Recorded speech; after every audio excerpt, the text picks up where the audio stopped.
Mohammed bin Salman, the Crown Prince of Saudi Arabia and de facto ruler, is 36 years old and has led his country for almost 7 years. His father, the 86-year-old King Salman, has rarely been seen in public since 2019. In 2016, MBS, as he is universally known, unveiled a plan known as Vision 2030 to convert Saudi Arabia from one of the world's weirdest countries into a place that could plausibly be called normal. It is now open to visitors and investment, and lets its citizens partake in ordinary acts of recreation and even certain vices. The Crown Prince has legalized cinemas and concerts and invited notably raw hip-hop artists to perform. He has allowed women to drive and to dress more freely, similar to practices in places like Dubai and Bahrain. He has curtailed the role of reactionary clergy and nearly eliminated the religious police. Traditionally, Saudi Arabia has been characterized as a quintessential rentier state because it was reliant on natural resource rents to sustain its economy, fund its welfare system, and maintain political stability. Saudi Arabia's dependence on oil income, which allowed it to function with minimal taxation, high subsidization of consumer goods, and limited economic diversification. Saudi society has changed drastically. Can MBS change its weird economy too? Saudi Arabia's economy is the richest in the Arab world. It sits on top of a giant ocean of easily accessed oil, which they suck out of the ground and sell at enormous profit to prop up the rest of their extremely inefficient economy and buy the loyalty of their own people and foreign powers. Today, Saudi Arabia is the wealthiest large state in the Middle East by sheer virtue of geographic luck rather than any innovation or business acumen on the part of its people. Economically and politically, Saudi Arabia deserves little credit for its success. Similar to Saudi Arabia, other countries such as Iran, Iraq, Venezuela, Libya, and a few other countries also sit on significant oil reserves, but remain much poorer than Saudi Arabia. To give a more perspective, people living in the cities of Saudi Arabia have a standard of living comparable to Western Europe, if not better. There are lots of shopping malls, lots of nice cars, the streets are reasonably clean, and buildings and infrastructure appear well made and maintained. But outside of the cities, it is significantly poorer, but comparable to Eastern Europe. Saudi Arabia has the second largest oil reserves in the world after Venezuela, and it is the world's leading oil exporter and second largest oil producer. Saudi Arabia is more lucky along with the other Gulf states. Its oil is the easiest to extract on Earth because of its geology. Saudi wells are shallow, they are situated on land or right offshore, and their pipelines run along flat desert or coastline. According to the available data, an average barrel of Saudi oil costs $5 to $10 to pull out of the ground. In comparison, the Norway and US oil production costs are at $36 per barrel, and Canada at $42 per barrel. Today, Saudi Arabia's petroleum sector accounts for roughly 87% of budget revenues, 42% of GDP, and 90% of export earnings. So why is Saudi Arabia's economy weird? Because when half of a country's income is based on a single commodity whose global price fluctuates every single day. This chart compares Saudi Arabia's GDP with the aggregation of average annual oil price. Saudi Arabia's economy has had 8x growth over the last 3 decades. The oil line reveals that rising oil prices have lifted Saudi Arabia's economy. One of the unique features of the Saudi oil economy is its ability to rapidly increase or decrease oil production as needed. While turning on and off massive oil derricks is normally a tremendous task, Saudi rigs are designed for efficiency, allowing them to adjust output quickly. Within days, the kingdom can alter production rates by double-digit percentages, a strategy it employs to manage market prices and political dynamics. The Saudi economy and government are built on oil, which constitutes about 42% of the country's GDP. But what is that other 58%? How is the non-oil sector doing? Saudi Arabia's non-oil business sector has experienced its strongest growth in over a decade, fueled by a surge in new orders and robust business activity. The seasonally adjusted Riyadh Bank Saudi Arabia Purchasing Managers Index, or PMI, rose to 60.5 from 42 in 2020, marking its highest level since 2014, showing Saudi market conditions are expanding. This rise in demand was supported by favorable economic conditions and new infrastructure projects, which boosted customer orders and export sales. This included record export figures for over 205 Saudi products, such as food and dairy products, minerals, building materials, and fertilizer, increasing by 5% year-on-year since the launch of Vision 2030. However, most Saudi businesses are heavily subsidized. Innovation and entrepreneurship are nearly non-existent. Most educated workers become government bureaucrats, and there are practically no competitive Saudi companies operating on the international market, besides Aramco, the most profitable company in the world.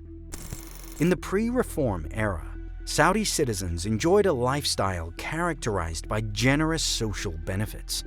They had access to free or heavily subsidized housing, free electricity, heavily subsidized water, heavily subsidized petrol, $253 billion in 2022, about 27% of GDP, free healthcare, free education, and extraordinarily generous unemployment benefits. They paid no taxes outside a handful of tariffs, and if they wanted jobs, they would be given them by the government. Outside of the oil sector, a staggering 80% of Saudi Arabia's workers were immigrants, covering both low-wage menial labor and high-skilled technical or administrative work. In total, almost 41% of Saudi Arabia's population was immigrants in 2022. The Saudi government, economy, and people can be accurately categorized as lazy, largely benefiting from their abundant oil resources. However, the management of the Saudi economy has been surprisingly effective, even if it does not align with traditional economic standards. At the founding of the kingdom, Arabia was one of the least developed regions on Earth. It had less than 1% literacy, no electricity, minimal modern infrastructure, and relied heavily on informal, barter-based economic structures. From the 1940s to the 1980s, the Saudi government invested significant funds into education, transportation, water pumping and purification, financial systems, and power grids, effectively bringing the country out of the Dark Ages. Much of this development was guided by foreign experts, who were sometimes provided by friendly Western governments and at other times brought in as consultants.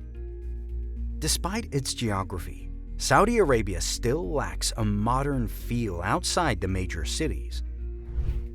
It has achieved nearly universal literacy, widespread electricity access, and basic resource provisioning.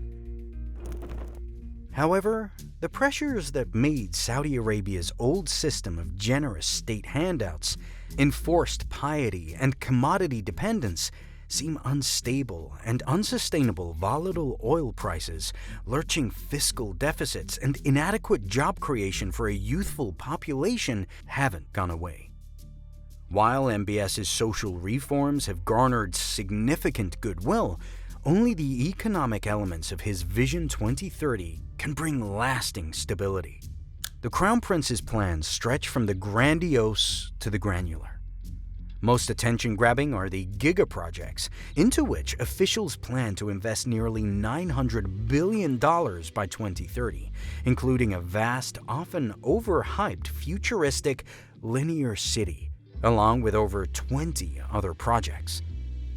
MBS's social revolution has not only expanded personal freedoms, but has also boosted economic activity. Since 2018, women have had far more freedom to move around, work, and start businesses. As a result, women's participation in the workforce has shot up from 20 to 36%. The state has also played an active role in promoting the sports and entertainment industries. According to the central bank, the share of household spending devoted to eating out, recreation, and culture rose from 12% in 2017 to nearly 20% in 2024. The country is also proud of the tourism growth, which has increased from around 60 million overnight stays in 2016 to more than 100 million in 2023. Overall, the economic transformation has been slow to arrive. Oil still accounts for the lion's share of exports and government revenue, highlighting the difficulty of reforming a rentier state. The oil-rich countries of the Middle East have long served as the basis for theorizing about the policies and pathologies of the rentier state. Hossein Mahdavi first coined this term to describe states that derived much of their revenue not from domestic economies, but from rents on natural resources or other assets valued by external actors, such as passage through the Suez Canal. For decades, this line of research sought to explain the effects of oil wealth and other rent incomes of democratization, domestic conflicts, and the capacity of state institutions to conduct public policies. However, it was also subject to periodic critiques that an overly simplified rentier model of state-society relations obscured important facets of political life in oil-rich countries. The study of Venezuela and other oil-rich countries contends that petrostates come to rely on distributing oil rents to generate economic activity and buy political quiescence. This creates specific types of social classes, organized interests, and patterns of collective action, with a vested interest in maintaining the resource-reliant status quo. Reducing dependence on oil income is thus far more a political problem than a technical challenge for Saudi Arabia and its oil-rich neighbors. The Gulf monarchies, particularly Saudi Arabia, have repeatedly struggled to overcome the interlocking interests and institutional arrangements that hinder meaningful diversification of their economies and revenue sources. Saudi Arabia is betting its non-oil economic growth on infrastructure, real estate, and tourism, unlike other developing economies that are focusing on advanced manufacturing, data processing, and technology. MBS aims to produce 500,000 electric vehicles annually by 2030. However, according to Reuters, by the end of 2023, the kingdom's only car factory had reassembled just 800 vehicles in total, using kits imported from the United States. The push into semiconductors is facing similar challenges. The kingdom does, however, have a competitive advantage in mining, thanks to both its geology and the many similarities between extracting hydrocarbons and digging up minerals. Renewable energy may, in time, become another industry that takes root, given the scope for solar installation and hydrogen production. The PIF has already entered into joint ventures with Chinese firms such as Longi to develop solar projects. Despite the huge hype surrounding Vision 2030, foreign investors aren't flooding in. Inflows of foreign direct investment decreased in 2024 compared to its previous year. Foreign investors are wary for a number of reasons. The memory still lingers of MBS holding many rich Saudis hostage in a luxury hotel in Riyadh in 2017 to 2018 until they handed over huge sums to the government.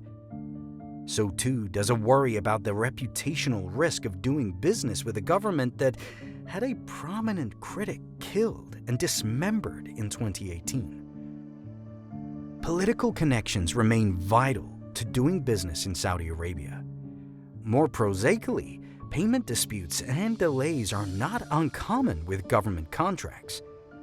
Moreover, Saudi Arabia has become a textbook example of crowding out. MBS's Giga-Projects are sucking up capital, attention, and construction materials. These were originally expected to gobble up $879 billion by 2030. That is impeding other projects that will probably make more of a difference to the economy in the long run. What may force a reckoning is the rapidly deteriorating fiscal picture. As the government has splurged, the oil price needed to balance the budget has risen from $82 a barrel in 2021 to $96 in 2024. On average, in 2024, the actual price was about $80 a barrel. The consequence has been steady growth in public debt. In 2016, this stood at 13% of GDP. In 2024, it was 30%, and it is projected to swell yet further this year. If the oil price forces Saudi Arabia's rulers to scale back their vanity projects, that may have the added benefit of easing the crowding out. But Saudi economists and business people would like to see a bolder shift, a government withdrawal from certain industries, the faster privatization of the successful firms in the PIF's portfolio, more radical changes to education, and, perhaps most important of all, a more considered, discriminating, and hard-nosed approach to economic reinvention. At the very least, the division of labor between the private and public sectors needs to be made clearer. Saudi Arabia's wholesale social transformation has bought the government time and goodwill to reshape the economy. Its youthful population is still reveling in newfound freedoms. But as the novelty wears off, its expectations will grow. Through the will of one man, the kingdom has come further than many would have predicted. A vast state-funded machine is working hammer and tongs to re-engineer the country's future. The question is whether it can restrain itself.